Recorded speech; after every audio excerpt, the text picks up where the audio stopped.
Welcome to Healthy Cooking and Baking. We will make BTS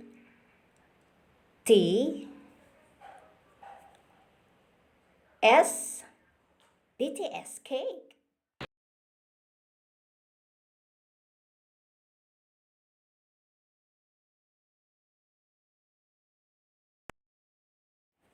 In this cake, I'm going to use printable and fondant cake toppers.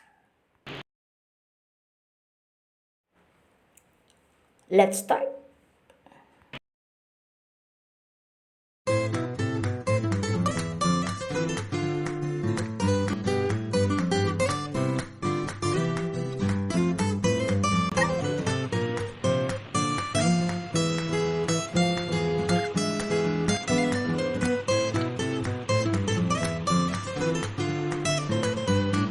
Hello, for those who are watching right now, or maybe you are a new in baking and cake decorating industry, please subscribe and give me thumbs up, and you can comment down below.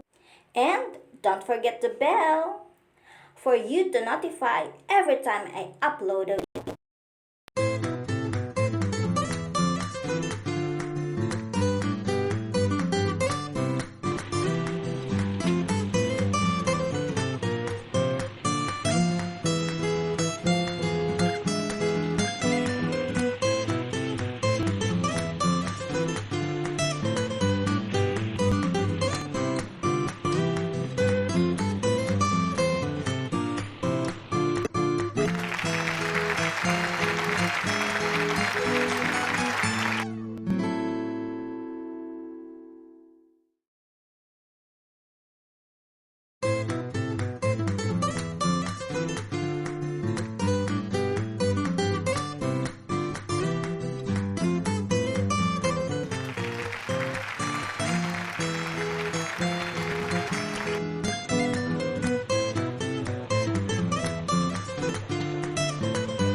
Yes, we are done with our BTS cake.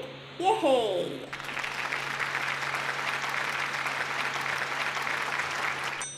Don't forget to subscribe, thumbs up, and click the bell.